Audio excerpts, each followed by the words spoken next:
Andre Dawson, he was a National League MVP just like Ryne Sandberg. Sandberg in 1984, the Hawk in 1987. And the remembrance, well, it continues right here. 771 games started together, and they built a bond that was undeniably unbreakable.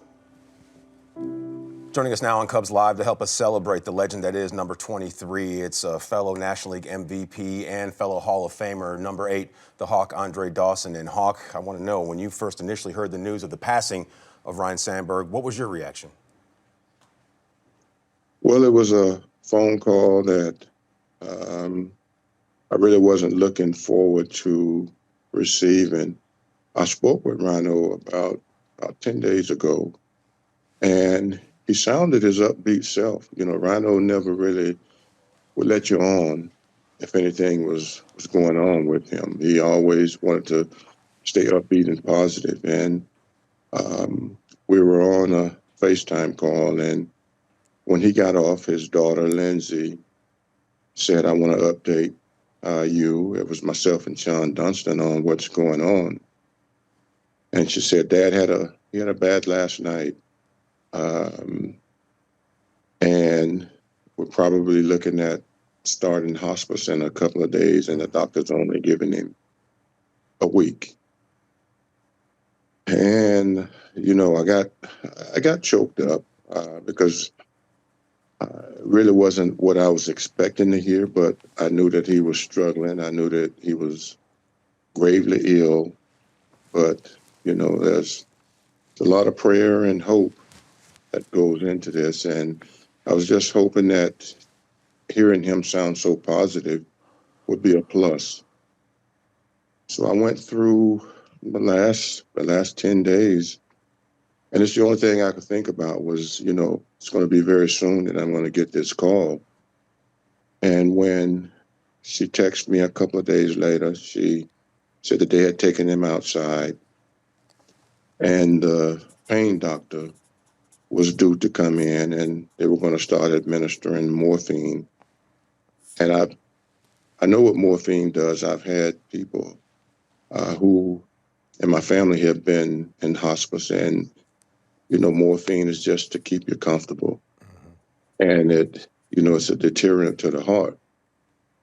So I got the call again yesterday from Big Jim, and there was a pause, and then Big Jim, I can hear the cracking in his voice, and I say, no, no, no. He said, yeah, I hate to be the bearer of this bad news. And, you know, it's tough because he meant so much to me. This guy sat next to me. To my right, Sean Dunston was to my left. And Rhino didn't say much. You know, he'd speak every day. That, of course, he would do that. And Sean was the chirpy one. And Sean would say, that's all you're going to get out of Rhino is good morning. And I look at Rhino, and Rhino would say to me, he says, welcome to the next 6 months, because you're going to hear this guy every day. And I learned so much from him, even though I had a little bit more playing time under my belt.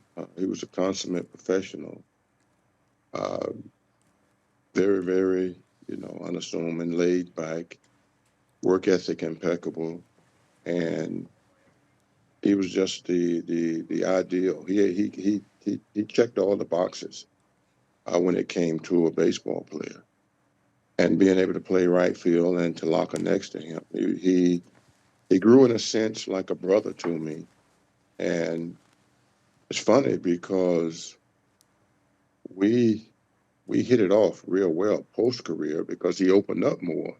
He would talk to you more. And I would say to him, Rhino, where's all this been? And he'd just chuckle.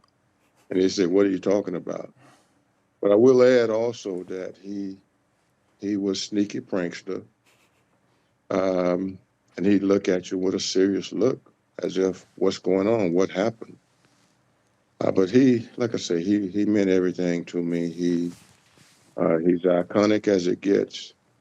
when it comes to uh, Chicago-based athlete, and everybody loved him. He did so well with the public, and that's people who um, showed their love to him. He embraced that, and that I think that's what kept that smile on his face.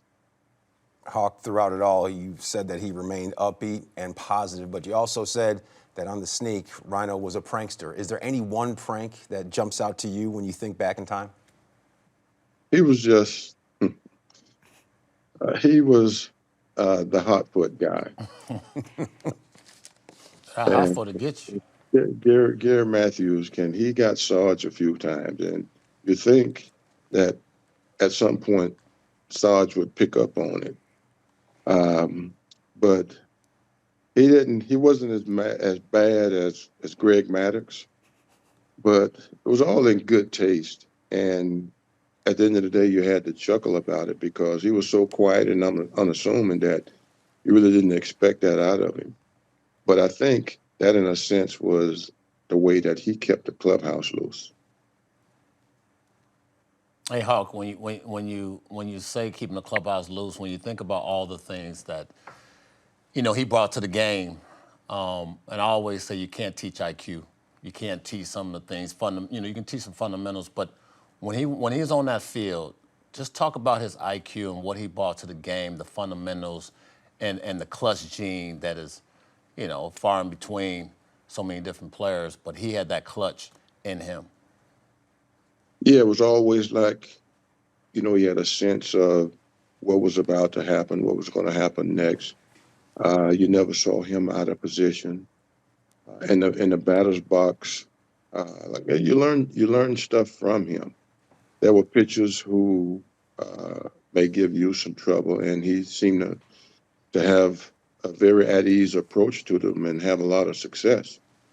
And the game, he made it look so natural, so easy. And a lot of this, I think, had to do with his work ethic. He'd take ground ball after ground ball. He'd take swing after swing in the batting cages. And he was great. He knew he was good. He didn't go out and try to advertise that. But that's something that I think, as a teammate, as the opposition, you saw from a distance, and that's what made you like the guy so much. On that note, can you describe, because what sticks out to me is how talented he was, everything he did in the game, yet he was so humble at the same time. And if you just met him for the first time, you wouldn't even know anything about his baseball career and what he accomplished. How do you see him as like the baseball player and the person, the relationship that you guys kept over the years? Well, he was athletically gifted, and that was probably all of his life.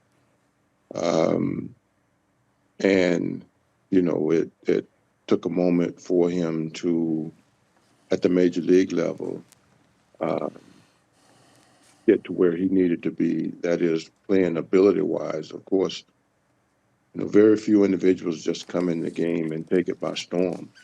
But once the realization, the talent was obvious, it was pretty much on a consistent basis. And as I mentioned, he didn't advertise that he was good, and we all knew that he was good. But he had this quiet, unassuming gift also, that he knew how to stay humble and not really go out and,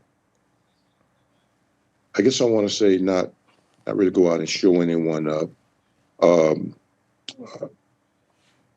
it's getting pretty hard for me, but he was just so humble, and that's what I enjoyed the most about him, because I saw a lot of myself in him, and it's gonna I'm gonna miss him a lot.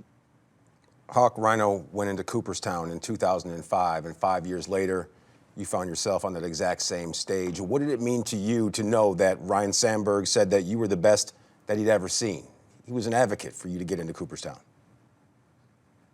It was a huge endorsement, because I always looked at Rhino as the consummate professional. And for me, it didn't really come easy. I would be the first one to the ballpark. I had a routine. I had the history with the knee issues. I'd be the last one to leave. And, he witnessed all of that. I'd have the ice treatments, the massage treatments. He, witnessed some of the knee trainings, which were many. And I tried not to show any type of expression. And he witnessed all of that. So to have him endorse me like that, it meant so much. And I can't say enough of what, and I can probably echo sentiments of a lot of his teammates. What he meant to that clubhouse, because he was a quiet leader and he led by example.